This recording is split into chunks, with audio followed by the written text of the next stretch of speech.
O que é o homem? É uma pergunta que se responde de muitas maneiras. Conforme nós vimos até agora nesse curso de Antropologia Filosófica 2, a filosofia antiga, pelo menos a filosofia platônica, ela apresenta um homem como uma alma que pré-existe ao corpo e que é aprisionada ou encerrada num corpo, que passa por um processo de decair, afinal de contas ela esquece aquilo que ela sabia, ela torna-se ignorante e vive nessa ignorância que são os sentidos que precisam ser superados, combatidos, para que essa alma volte ao conhecimento, que é para ela o mais adequado, visto ela antes saber e ter esquecido. Então percebe-se aí o estabelecimento de uma essência humana ligada ao conhecimento, que permite inclusive organizar a sociedade. Encontra-se aí também uma compreensão do que é o mundo, ou que deve ser o mundo, para que esse homem subsista nesse mundo.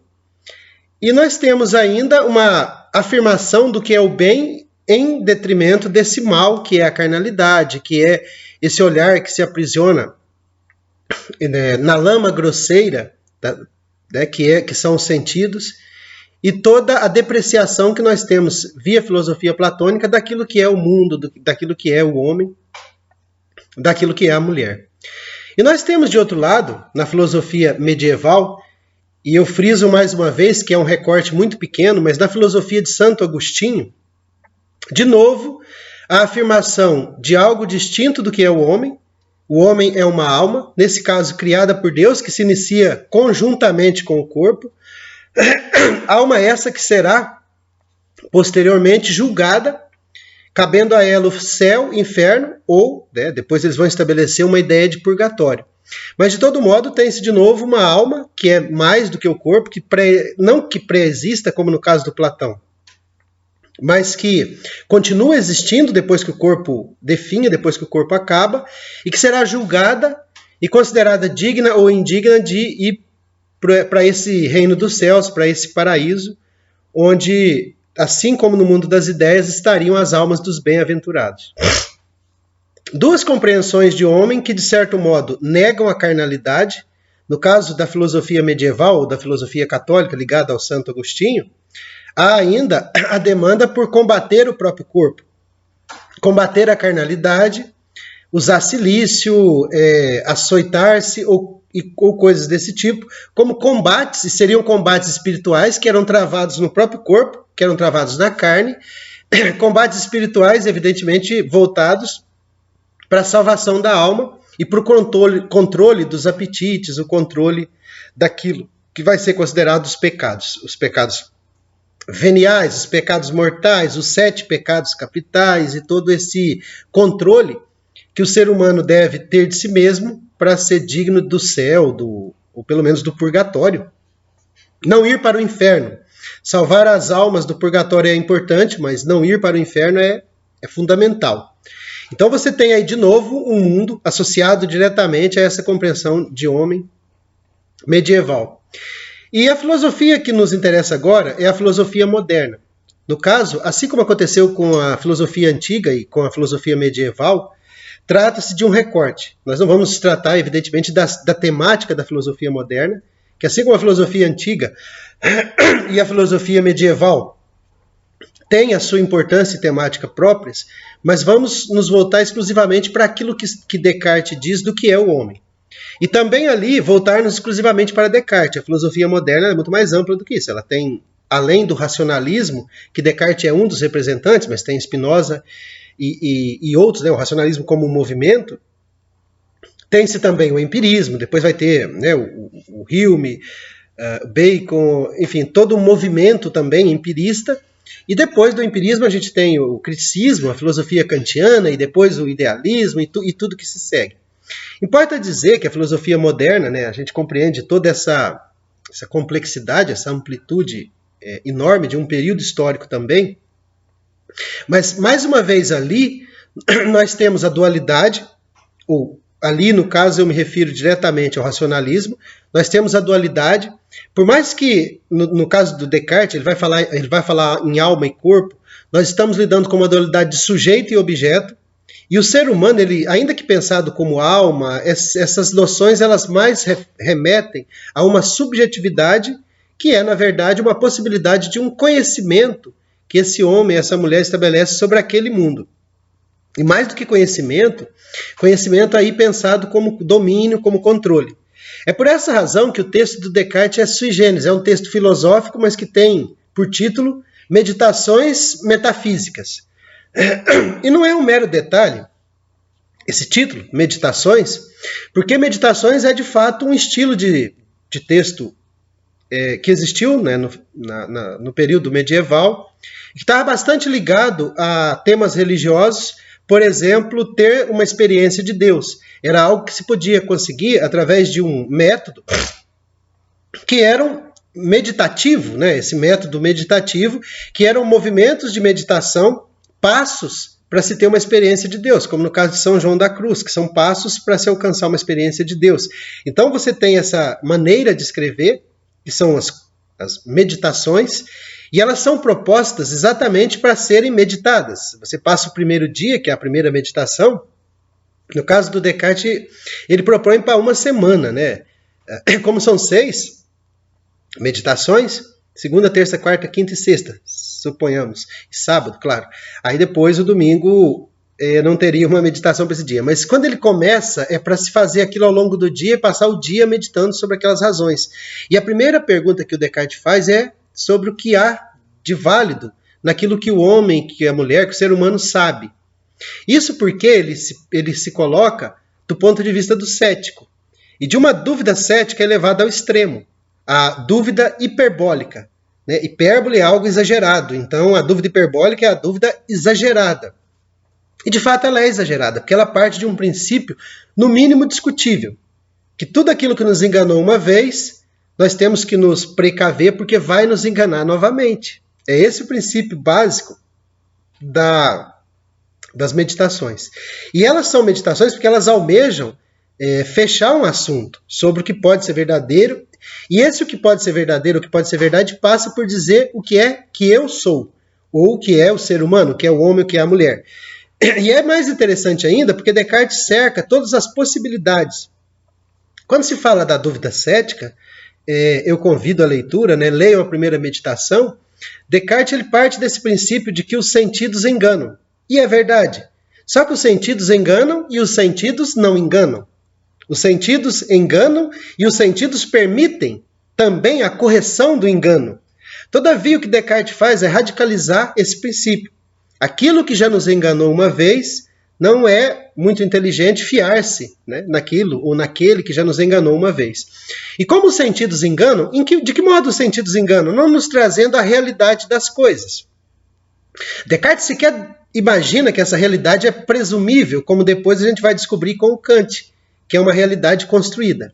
Descartes ele ainda está ligado pela sua própria argumentação, não só pelo título da sua obra, Meditações, mas pela sua própria argumentação. Descartes está ligado a Santo Anselmo, ele está ligado a um modelo medieval.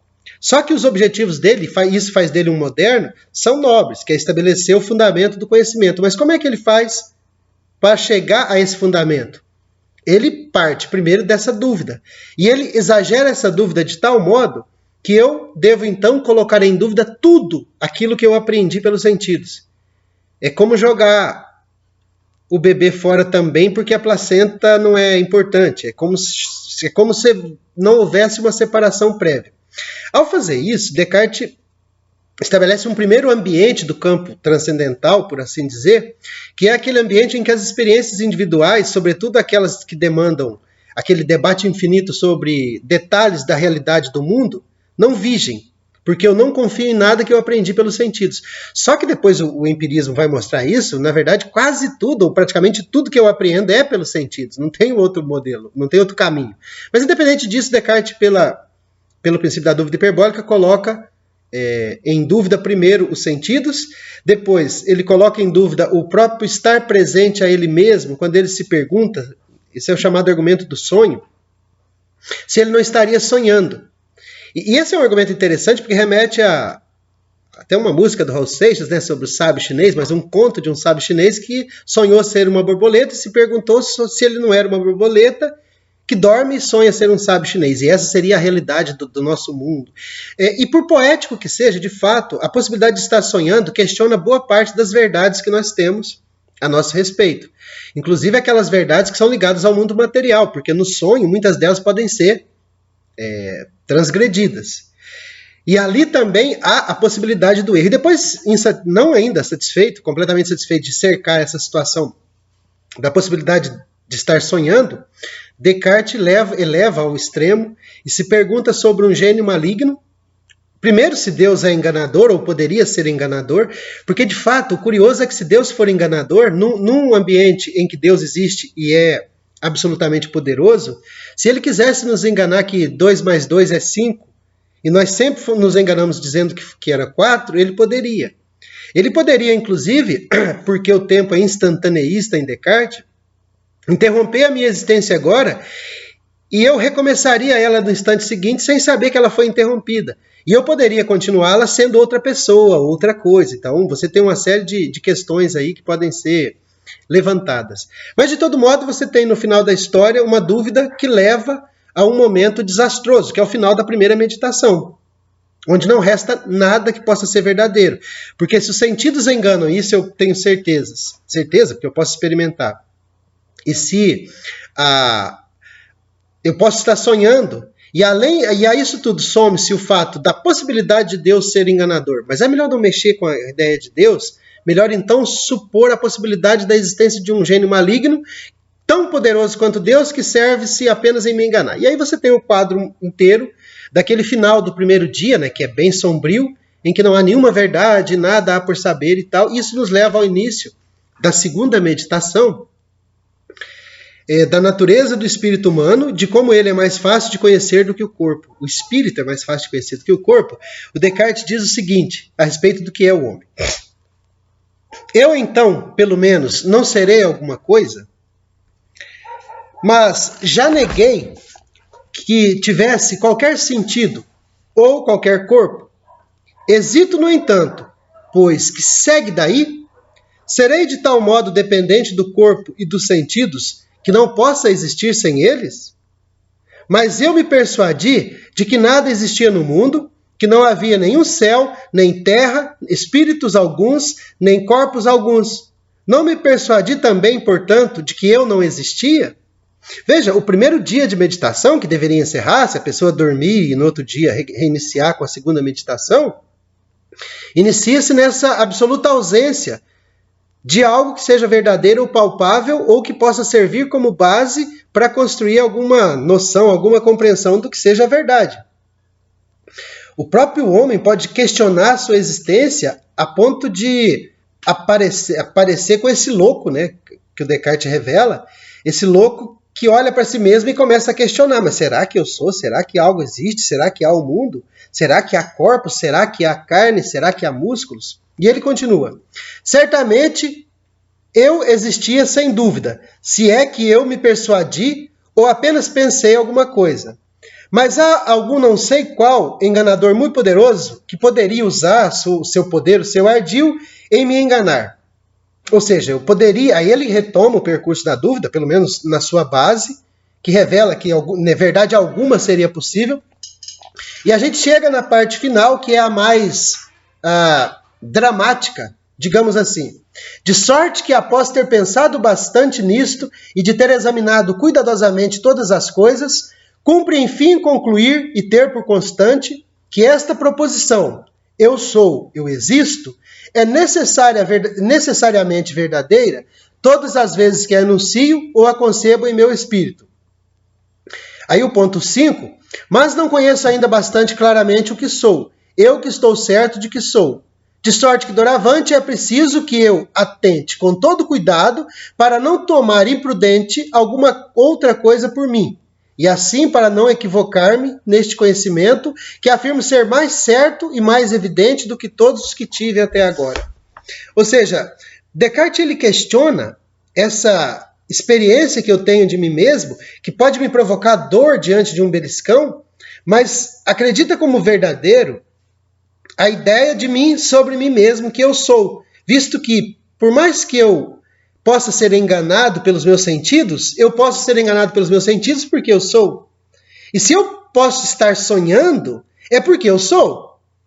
E se há um gênio maligno ou Deus fosse enganador, eu ainda continuaria sendo enganado, porque eu sou. Então a primeira verdade, ela prescinde de toda a realidade do mundo. Ela prescinde da carnalidade, ela prescinde do corpo, mas ela reafirma de uma maneira bem forte, de uma maneira bem decidida, que eu sou porque eu penso.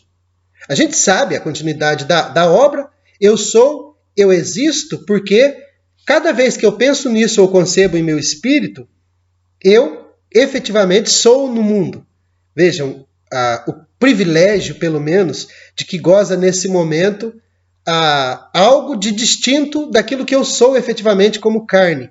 Porque se os sentidos enganam, aquilo que eu sou como corpo e como carne efetivamente são de onde advêm os sentidos que seriam enganadores. Então, o que está sendo negado desse modo é a corporeidade como alguma fonte segura de conhecimento, visto que quando eu chego à proposição cogito ergo sum, eu posso fazê-lo de um ponto de vista bastante espiritual, que o Descartes vai chamar ainda de alma, mas que é esse sujeito absoluto, esse sujeito de conhecimento que acaba tomando o lugar da alma na modernidade e acaba, de novo, colocando aquilo que nós somos no mundo, em nossa carnalidade, em segundo plano.